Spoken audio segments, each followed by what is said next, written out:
Hello.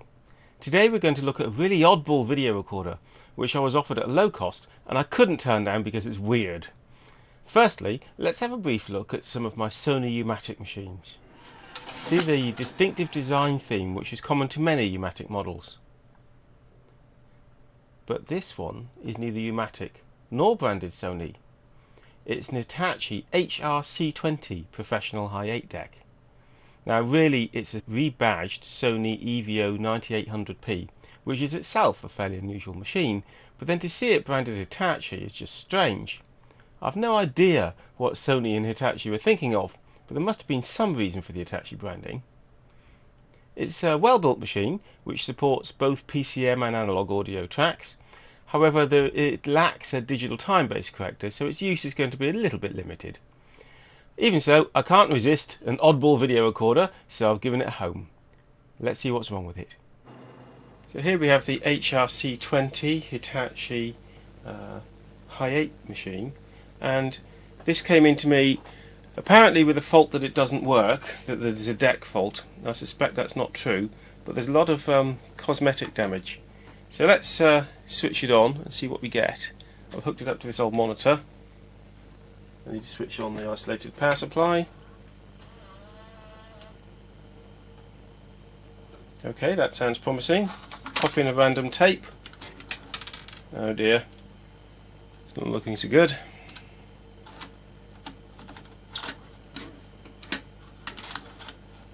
I'm going to take the tape.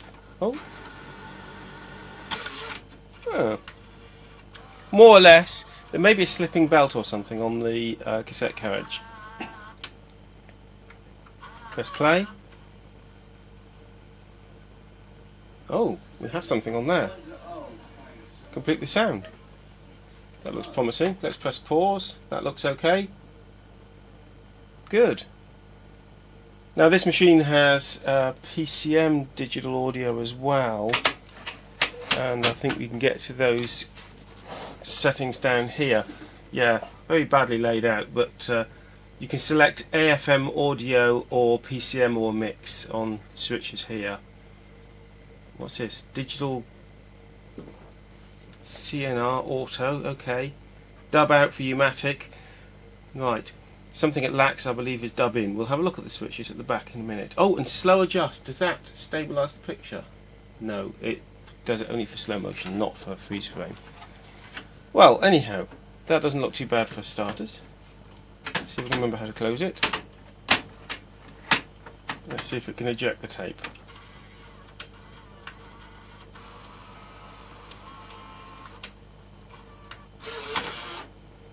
Not bad. Let's have a look at the damage in this front panel and also see if there's a problem with the loading mechanism there. Switch it off. Let's switch it off at the transformer. Switch off the monitor as well.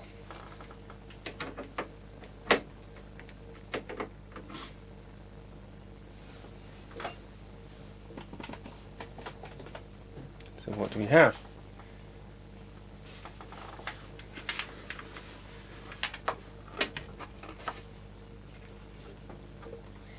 It's unusual in that it's built like a Umatic and yet is built around an 8mm deck. It's a very strange mixture of parts.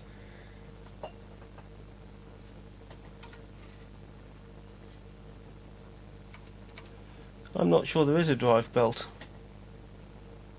on the eject mechanism. If I can get the cassette deck out later, I'll have a look at that. But first I'll deal with this front panel damage.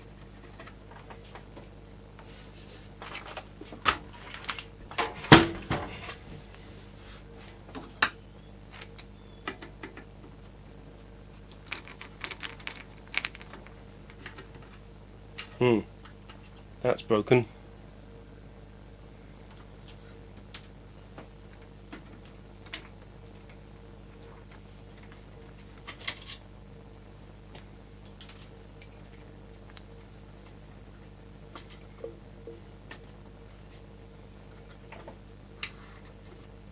The right hand side's free, the left hand side is catching on something. Oh, there we are, popped off.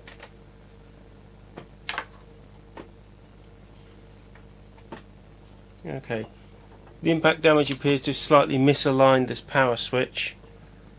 That all looks a little bit bent. And here's the switch for the counter, and that's snapped off. So that's going to be a little bit hard to repair. And we need to glue on this tab here. That should be fairly easy, actually. Okay, let's start by easy thing. Let's glue that on. The strangest thing just happened. I put this epoxy glue, made some up. It was the end of the tube. I don't know if it had a bearing on it. Made some up and put it on the plastic piece which needed repair. And as a couple of moments after it had been put on there, it started to boil and smoke.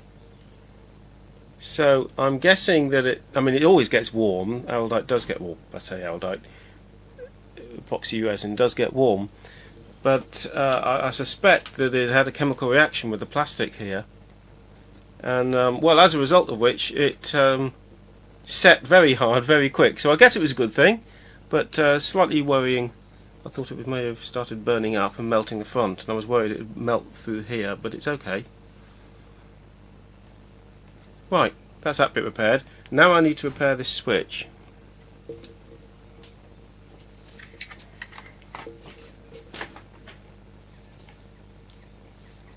How am I going to do that? So,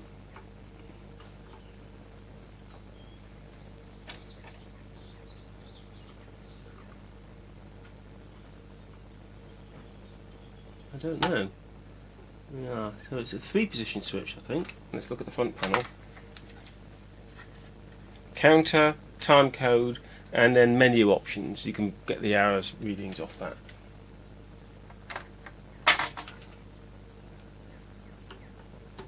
I don't know what to make of this.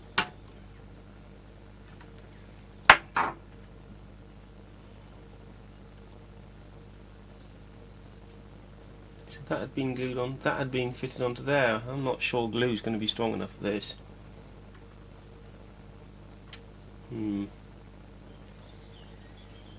Really, I need a new switch.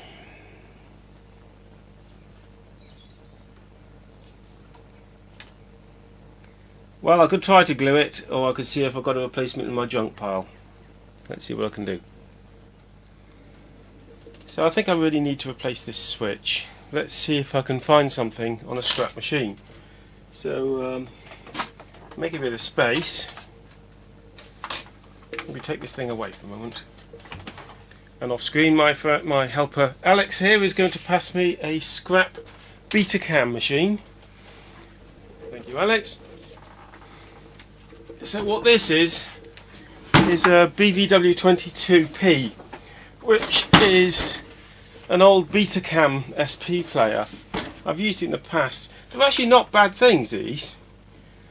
What's quite good about them is that as well as playing linear audio, they play FM audio and you can mix it and what have you. So they're not bad. This one seems to have come from NBC News London. But I believe this one's got a fault. It's got ghosting, it says on my label. And the big failing of them was there's only composite video output. There's no S-video or YUV or RGB or even dub. So they're a bit limited in usefulness. And I've got a whole heap of these things. And since this one doesn't seem to work, we're going to see if these switches, not that one, see if one of these switches will replace the broken one from our high 8. Let's see if this front panel comes off. Almost. Ah, missed a screw.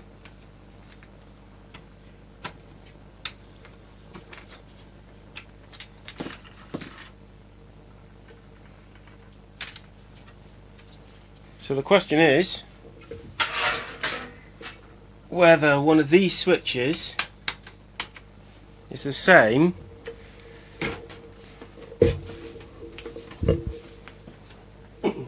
as our target switch. Here.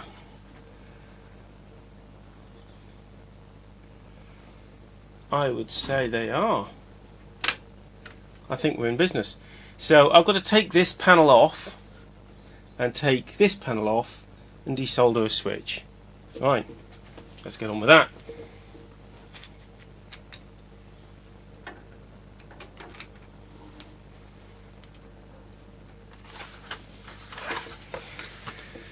You know what's really important when it comes to undoing screws is to use the correct type of screwdriver. There's a big difference between Phillips and Posi-drive. If they don't fit properly, there's a risk of chewing things up. So I like to find it actually fit.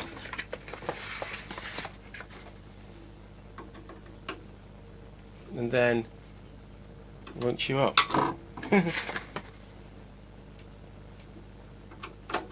That's nice. Perfect fit. That's the way to do it.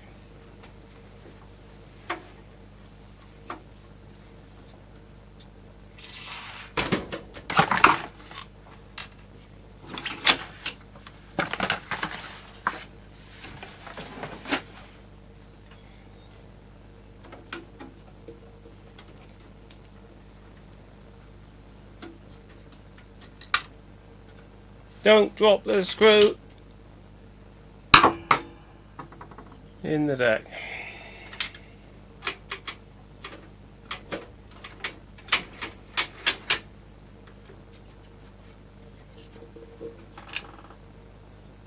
There it is.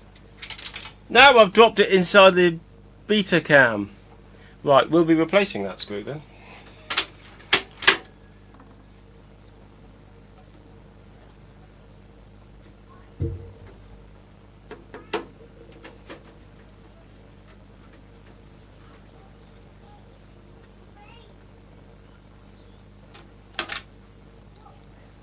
I've dropped another one. Are we getting anywhere yet? We're taking this panel off.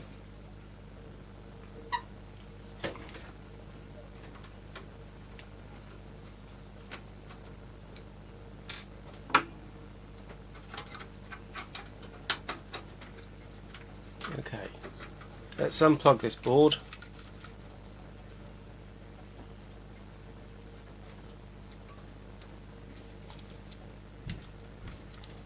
Easier said than done. There's a bodge wire there.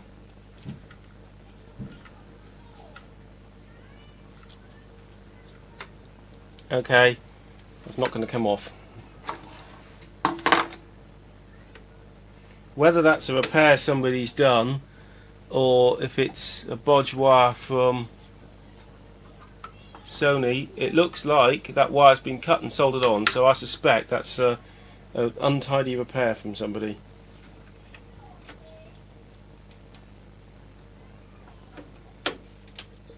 Here's where I get to see if the switches really are the same. So there's a set of 3 contacts, then a gap, then another set of 1. Yes, that is the same as these. They're mounted the other way around, but they are the same switch.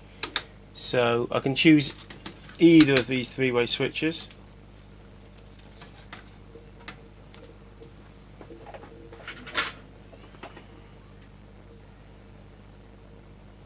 And for the purposes of doing the least possible damage to this old Betacam, I'm going to choose the same switch which does the tape counter and the tape counter readouts. So what we need now is some soldering equipment. Let's switch that on.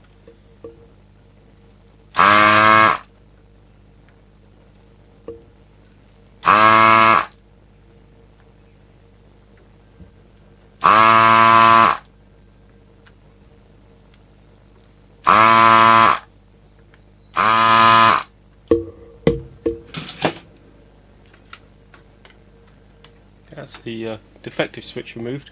I really wouldn't want to have to do that without a desolder pump. It's very good, that thing. Let's do the same now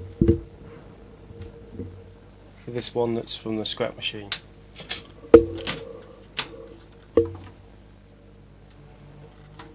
Okay, so there we have a good 3-position switch. Clean up the contacts a little bit.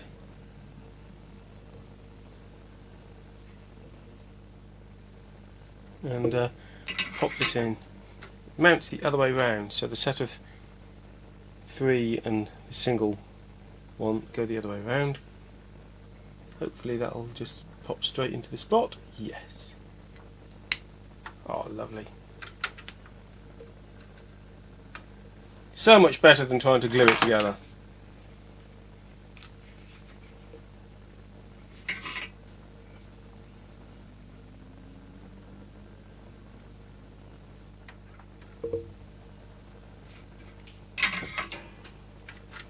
I'll inspect that now. Got a little ×10 microscope here. It's very handy for this sort of thing.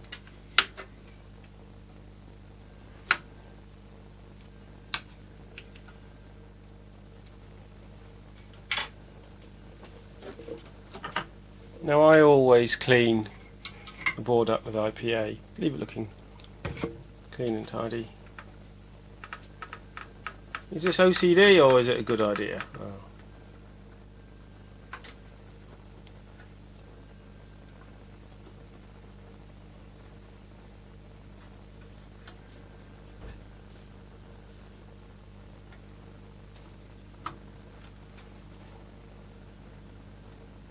The most critical screw I need to worry about first is whether this one will fit this into the screw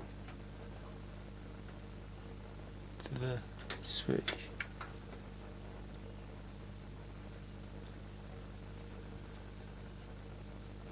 Yes, thread's the same.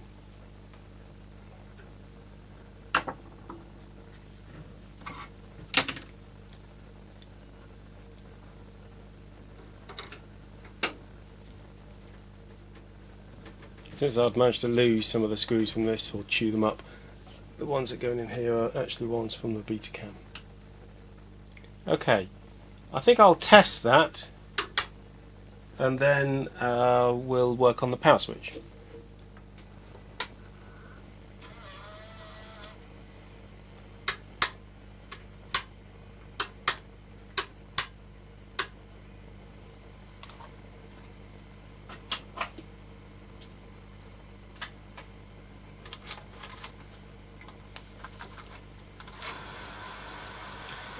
The problem here with it not loading the first time is these rollers are slipping.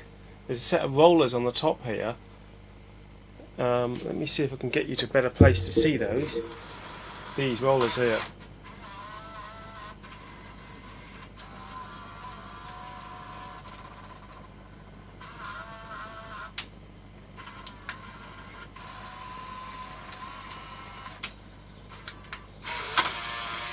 Yes, these rollers here are a problem. Okay, so we'll spruce them up a bit if I can.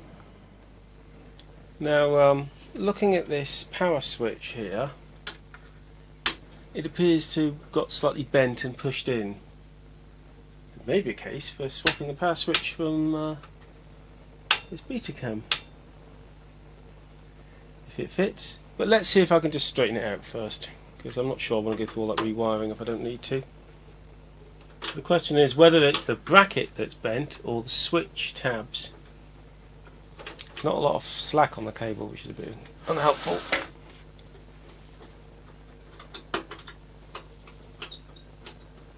I'm going to give myself some more slack. I think I'll pop this board open at the top here. Bearing in mind that I have switched off the isolation transformer. Right, there's a cable tie there, which is why I'm struggling for lack of space. Okay. There's a little bit of damage on the power switch. These tabs are slightly bent out of alignment.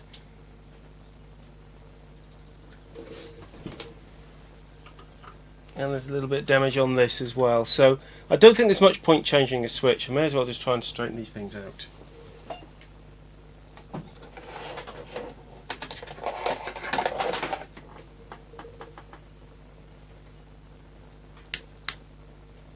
Switch is still nice and positive.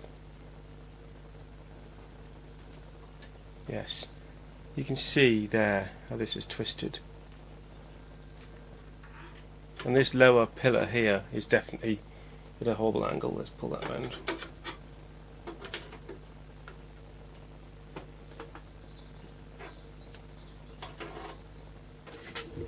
Let's see if all this goes back together neatly.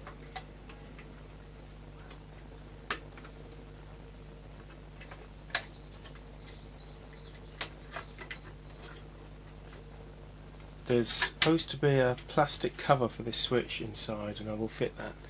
But first I just want to make sure that this works. Yes, I'd say we're pretty much there for that. So let's find that cover. Or raid one off this machine.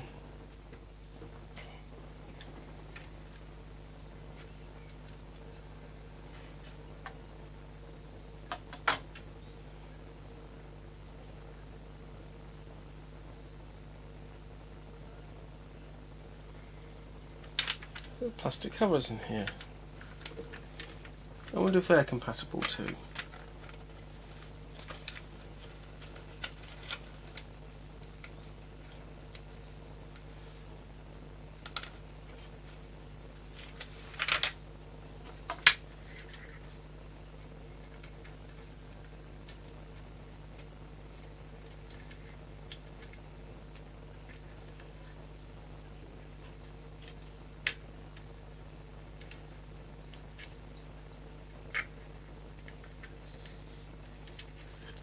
Lovely. Perfect. So when the switch goes up and down, that covers the back part of the switch.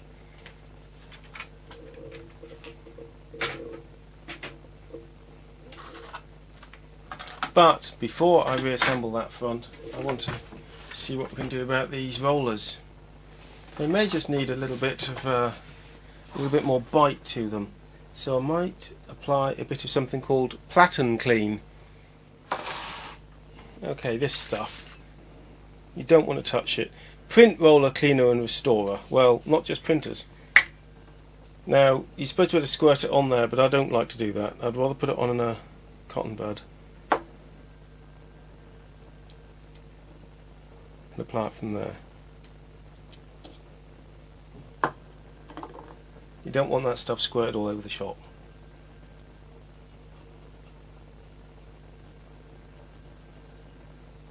It takes a certain amount of the surface film off the rubber and gives it more bite.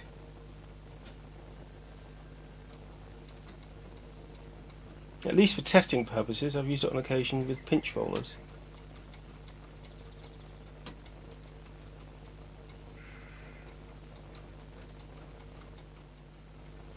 Well, they certainly look a lot better. I'll now clean up those rollers with isopropyl alcohol as well. So this will be probably the original loading fault that the previous owner complained about. Nothing more than those rollers gone a bit shiny. Just drying them as well.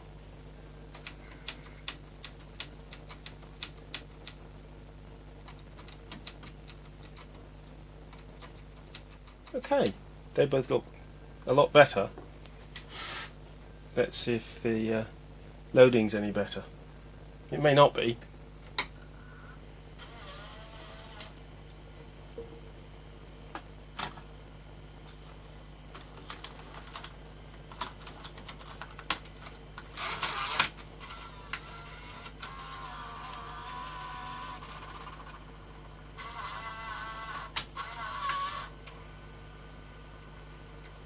Certainly looks good.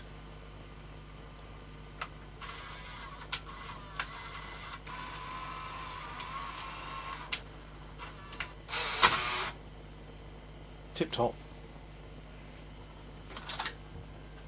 Okay, let's do final reassembly. Hopefully final reassembly.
very pleased. A little bit more cleaning. There's not much we can do without maybe retro bright for this yellowed surface, but a little bit more cleaning and that machine should be ready to go into service. I like that.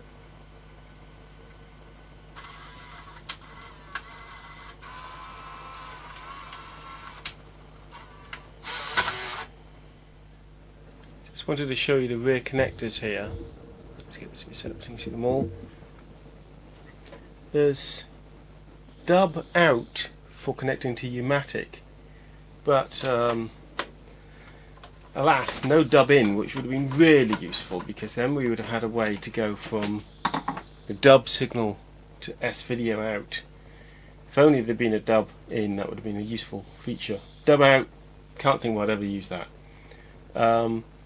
S-video will be the analog connector I'd normally use, and of course the audio, which, now there's the thing. We've got balanced line outs here, but no unbalanced apart from mono, so I'll have to use balanced to unbalanced cables. Occasionally I've had problems with those. Occasionally I've had noise pickup on balanced to unbalanced cables, so an alternative might be to pick the audio up from the headphone socket at the front. I don't suppose that's stereo, that connector. I can't remember the pinout for this old-fashioned TV connector. Probably not stereo. Then there's composite video in and out. Well, composite video out we were using just now on the monitor, but obviously we wouldn't use that if we can avoid it. Sync in we won't be using. That's for syncing to an environment where you have a number of video recorders and you're doing editing.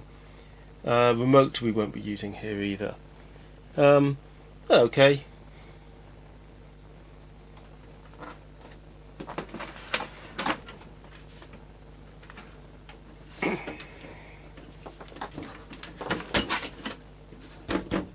And looking at the front, yeah, there's headphone out, so we could use that.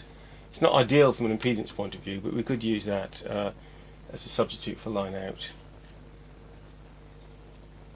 Nice looking machine. Shortly I will install the Hitachi in my studio, so we will get some use out of it occasionally. I hope you've enjoyed looking at this oddball video recorder as much as I've enjoyed working on it. Please do remember to share, like and especially subscribe, so I'll do more content on audio video equipment in the near future. Bye for now.